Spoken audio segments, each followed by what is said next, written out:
Hello, this is Cecil Sunk here from Hotkeyit.com, and I have a PvP video on a 2-gate pressure that I learned from Squirtle during the GSL. Let me pull up my text real quick.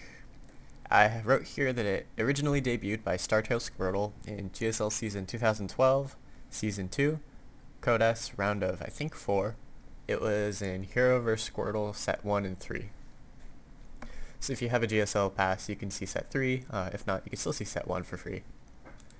And that's where I originally got the build from, and then I modified it a little bit over time, and then came up with the one I'm going to show you here. The idea is that you get 2 warp gates, and you make a good amount of units before warp gate research finishes, and then while it finishes, you can warp in 2 units up the ramp, while pushing up the ramp with about 4 to 6 units. Usually 4 units with 2 more stalkers on the way. And that amount of units at a standard 4-gate warp gate timing can easily bust the ramp against most slightly greedy builds from your opponent.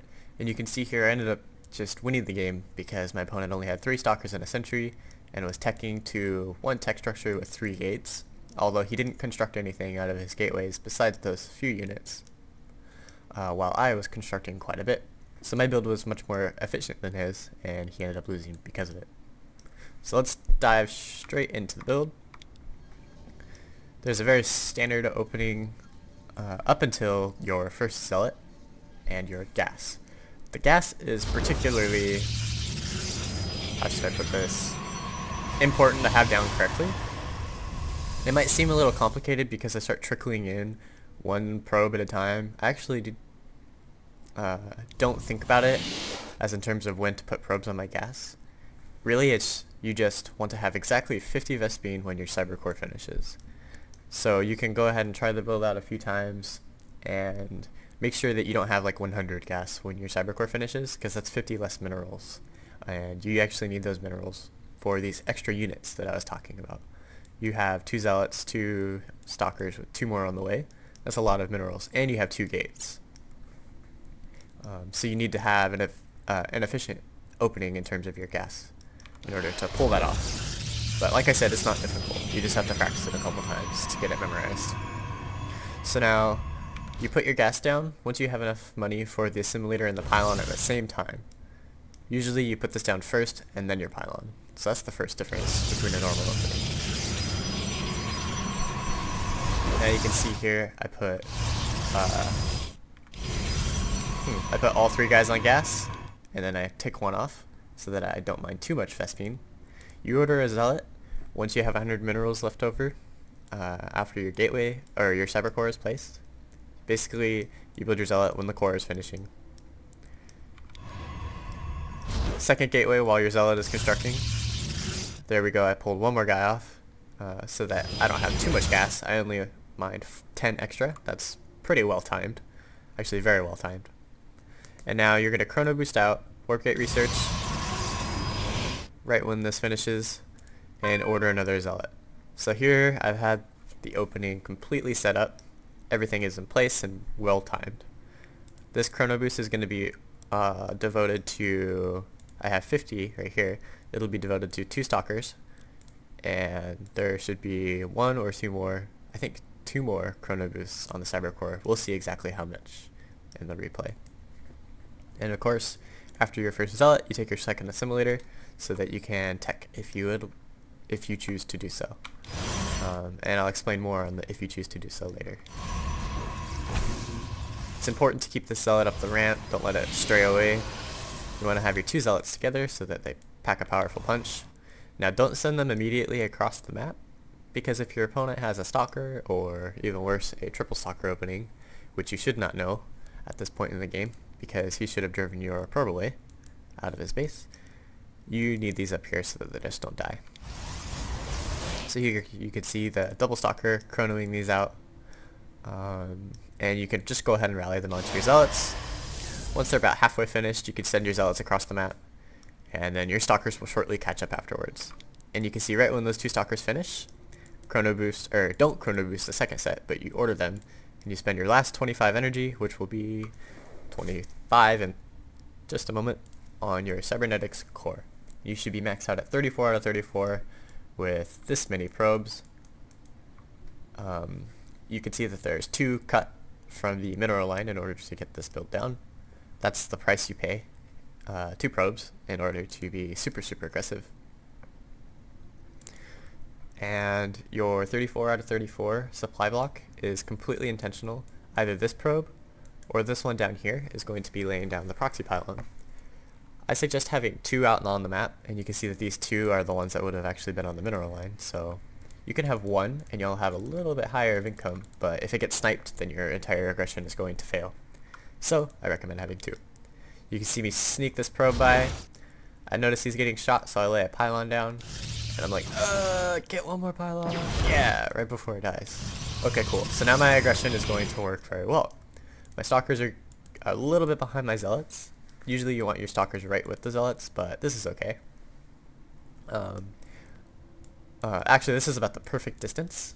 You want your stalkers to be away from your zealots about this much, because if they come at the same time, your zealots miss a very interesting timing. And the timing is when, right before the second sentry comes out, they can force an early force field down, and the earlier you can force a force field down, the better it is for you, because that means they're going to be more unlikely to have a second force field in order to stop everything from getting up the ramp, including your warp in. You can see here, was not expecting zealots. This is the force field, and since he missed this force field, and his gateways are so incredibly late, he's pretty much lost the game. You can see me get down the second pylon, just so that this one doesn't get sniped. It's good to also have 2 pylons so that you don't get supply blocked momentarily. And you can see these 2 stalkers coming out of my base. These are the ones you ordered, but you did not chrono. It's important to have these built because you only have 2 gateways, so you can't warp in 4 rounds of units. However, it'll be as if you warp in 4 rounds of units in just a moment when you warp in a couple zealots and you have 2 more stalkers walking up the ramp. It's also very nice to have these walk across the ramp, as they very often catch probes trying to sneak up into your main. As you're coming down the ramp, if you A-move these, you'll just accidentally catch a lot of probes. That happens to me all the time. So now let's talk about the aggression. Really very simple. Your 2 zealots get up, deal as much damage as you can. Really, you just want to get up the ramp and warp in the 2 more zealots from your finishing warp gates. Here they are. This pylon is powering 2 critical buildings, so I'm going to go ahead and take that out real quick. Once this pylon falls, he really has no way to stop my early aggression. And you can see how much money I have. If you come back here, I could lay down like a Stargate, Twilight Council, Robo, 2 of those buildings, and I'd be perfectly safe. I could probably even lay down all 3 because I'm winning so badly at the moment. You can also take a look at my minerals. If I wanted to, I could turn this into a fast expand build and get a Nexus right at about 7 minutes, which is really quick in PvP, especially since I'm killing him while getting a Nexus. Most often though, I'll get a Twilight Council and a Robo, and go for blink obs. And here's those 2 additional stalkers that were constructed from the gateways, not the warp gates. And now you can see I have slightly less probes than him, but my army is just so much greater that his build is going to cause him a loss. It was just too greedy. So the beauty of this aggressive opening is that now that 4-gate has been diminished, everybody's doing very greedy builds, and this is a great way to punish them without sacrificing the ability to attack or expand. Now let's go ahead and load up the second replay. It was on the same map, and the outcome was very similar. Very strong aggression that ended up winning the game, and instead of teching behind it, like I did in the last game, I laid down a Twilight and a Robo. This time I just go ahead and lay down a Nexus. Chrono boost once, chrono boost twice, gateway, simulator, then pylon. And then when the gateway finishes, you get a cyber core. Now I'm going to try to make sure you have 50 Vespene when your cyber core finishes. This time I actually got, let's see, I just ordered it, so I accidentally mined more than I needed, although that is a-okay, because I ended up executing the build order pretty well. I'm checking these timings right here. This second stalker seems to be delayed. Something here is delayed because I accidentally mined 50 extra Vespine instead of minerals, and my whole push is going to be delayed by those 50 minerals. So like I was saying, it's really important to make sure that you only have 50 gas when your cybercore finishes, and the second assimilator lets you have enough Vespine to order all of those stalkers.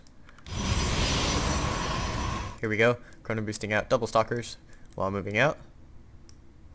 My push is a little lopsided. This should be a stalker and a stalker here, and these should be 2 more stalkers being constructed behind this. So you can see that I'm down an entire stalker right now because of the odd Vespine mining that I had. Move across the map, get those proxy pylons down if possible. And here's the push on the ramp with the 2 zealots, 2 stalkers, and there should be 2 stalkers following behind it, but as I said, I messed up the early game and was only able to afford 1. Warp gate has finished. I have vision, I can now warp in 2 additional units, and suddenly I have slightly less probes again, but I have an equal amount of stalkers and 3 zealots. This army right here will absolutely decimate this one because zealots have such high DPS and HP. And I have a very large amount of money back home that I can use to either tech or lay down a nexus. And you can see my opponent's build is highly inefficient. He was not ready for this aggression whatsoever. He was probably planning to lay down a nexus and perhaps a robo bay. I have no idea, but that's a lot of money and he's going to die because of all this money he hasn't spent properly.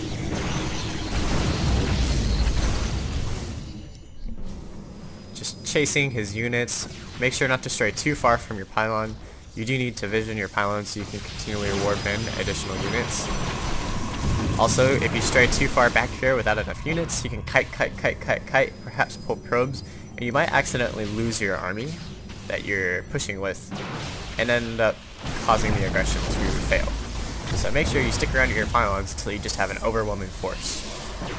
Oftentimes, if you stick around your own pylon, you can pick off your opponents and set them behind, which is much better than just kind of dive bombing and losing all your stuff for nothing.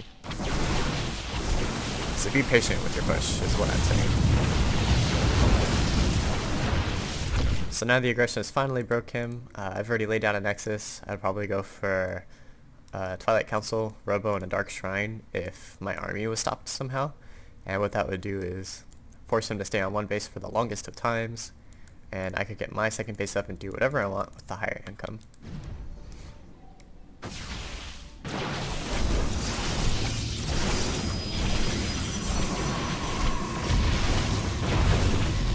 And there you have it, a very strong 2-gate aggression. A quick note, if your opponent has a proper amount of units, perhaps sentries, infinitely force fielding, go ahead and just back off. Perhaps warp in 1 sentry down here on the low ground. You can set up a light contain. That light contain will let you very safely take a nexus, perhaps get up tech. Either or will work. It depends on how you want to transition into the later portion of the game. What I'm saying is if your opponent defends the aggression, you should not be behind, he should not be behind. It should be an even game, and the game will progress on as if nothing had happened. Although most of the time, your opponent's builds aren't going to be very optimal, and you can end up winning some very easy games. Or at the very least, getting a good lead, killing some probes, while being able to tech, which will set you up for the rest of the game. And there you have it. That's all there is to this 2-gate aggression. If you have any questions, please feel free to ask me in the Hotkeyit forums, and I hope you enjoyed the video.